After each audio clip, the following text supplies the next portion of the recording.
కొంచెం ఓర్చుకో, ఒక గంట ఆగితే ఆ దేవుడు కరుణిస్తాడు.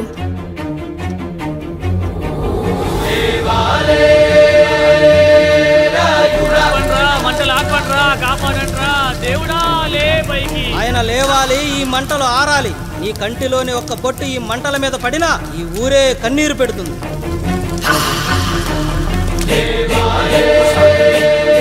ఈరోజు మనూరాచార్య నా వల్ల గోదావరిలో కలిసేలా ఉందిరా. భగవంతుడా, ఒక్క 5 నిమిషాలు, ఒక్క 5 నిమిషాలు అవి పిల్లడం బిగించు తండ్రి. సన్నని చిరుకులు వడగలుగా మారి పిడుగుల రూపంలో బయటకు వస్తున్నాయిరా. నాలోని బాధ అనిచోతి ఇప్పుడు. ఇంకొక 5 నిమిషాలు అంతే, నీళ్ళు సిద్ధంగా ఉంచుకోండి. ఆగు, ఎవ్వరు చెప్పారా డెలివరీకి టైం అయిందని? ఆ దేవుడు నిద్ర వచ్చే వరకు ఈ ఊరు ఒత్త కూడా పోసుకోదు. ఇంకా 5 నిమిషాలు లేట్ అయితే ఆవిడ పేరు ముందు లేట్ పడుతుంది. అది చచ్చినా ఆ బిడ్డ వచ్చినా ఆ దేవుడు మంచం దిగి నేల మీద పడ్డాకే నీ కత్తి దాని ఒంట్లో దిగాలి. శభాష్ రా సమ్రా. ఇంకా నా వల్ల కాదురా, నా వల్ల కాదు. ఒక్క చుక్క కింద పడ్డా నేను చంపేస్తానురా. గొంతులో ప్రాణం పైకి పోవాలి గాని గుంటలో నీళ్లు కిందకి రాకూడదు. దేవుడు లేస్తాడు, 5 నిమిషాల్లో లేస్తాడు. ఓర్చుకో.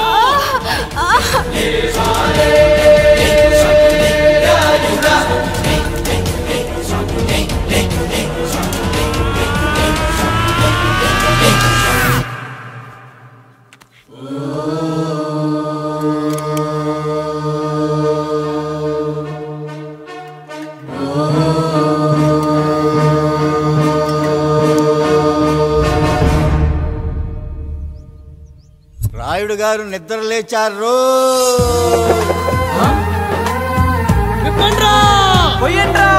నీవు శారదా లగెత్తండి.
అయ్యా, మన ఈరిగాడికి సంవత్సరం క్రితం పెళ్ళయిందయ్యా. మొన్నటిదాకా తాడు బంగారంలో ఉన్న వాళ్ళ జీవితం ఇప్పుడు తాడు ఫ్యాన్లో మారిందయ్యా.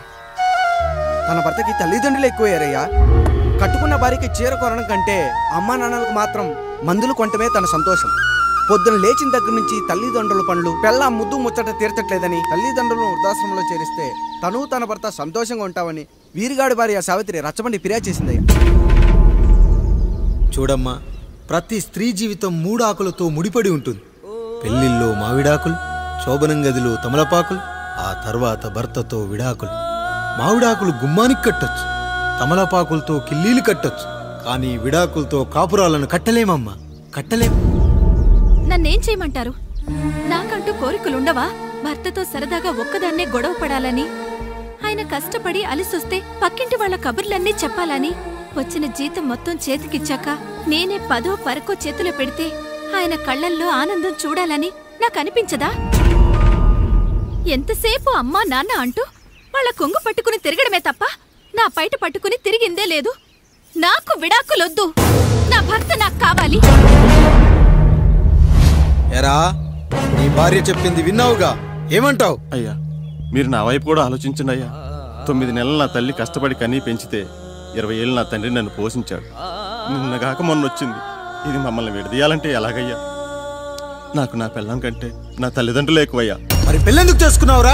అక్కుల్లో పనికెళ్తుంటే అక్కడ మెస్ భోజనం పడట్లేదయ్యా. ఇలామంటే పని మనిషి అనుకుంటున్నావారా? అసలేమనుకుంటున్నావురా? ఆడదంటే నీకంటే చిన్నదవుతే చెల్లవుతుంది, పెద్దదైతే అక్క అవుతుంది, పెళ్లి చేసుకుంటే భార్య అవుతుంది. ఆ తరువాత తల్లి అవుతుంది. మగాడేముందిరా, ఆఫ్టర్ ఆల్ తండ్రి అవగలడు. మగాడు పురుషుడు అని పలకాలంటే పెద్ద కష్టమేమీ లేదు. కానీ స్త్రీ అని పలకాలంటే నోట్లో కండరాలు, నాలుక అష్టవంకరలు తిరిగి కష్టపడాలరా. స్త్రీ జీవితం కూడా అంతే. మన దేశంలో స్త్రీని గౌరవించడం తరతరాలుగా వస్తున్న సాంప్రదాయం. ఆ సాంప్రదాయం ఎంత గొప్పదంటే జంతువుల్ని కూడా పిల్లి పిల్ల, కుక్క పిల్ల, పంది పిల్ల అంటాం గాని కుక్క పిల్లోడు, పిల్లి పిల్లోడు, పంది పిల్లోడు అని అనమరా. అంత గొప్పదిరా మన సాంప్రదాయం. మీరు ఎన్నైనా చెప్పండి, దాన్ని ఏలుకోవటం నా వల్ల కాదయ్యా.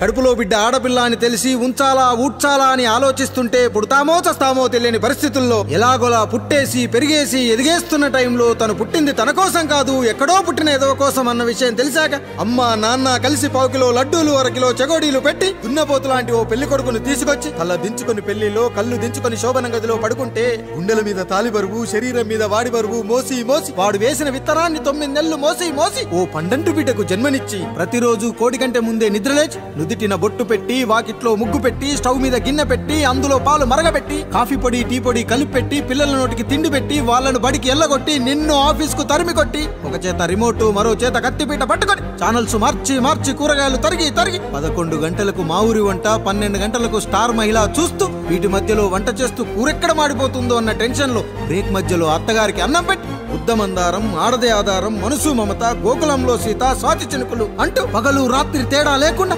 సీరియల్లో సమస్యల్ని తన సమస్యలుగా భావించి బరువెక్కిన గుండెతో అలిసొచ్చిన భర్తకు గుప్పెడంత మాడిపోయిన ఉప్మా పెట్టి అప్పుడు తిని పడుకుంటుందిరా. అదిరా ఆడదంటే. అలాంటి నీ భార్యను వదిలేస్తానంటావా? Bloody fool!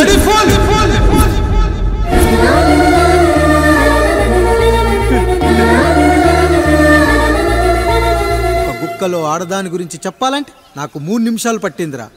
3 ముళ్ళేసిన నీకు ఆడదాని గురించి తెలియాలంటే ఎన్ని జన్మలెత్తాలరా. అయ్యా అయ్యా, నా తప్పు నేను తెలుసుకున్నానయ్యా. నా తల్లిదండ్రులు నేను వదిలేస్తానయ్యా. నా పిల్లల్ని నాకు ఇప్పించున్నాయ్యా. నువ్వు తప్పు మీద తప్పు చేస్తున్నావు. నీ భార్యను తిరిగి ఏలుకోవడానికి నీకు హక్కు లేదు. ఈ రాయుడు తీర్పిస్తున్నాడు.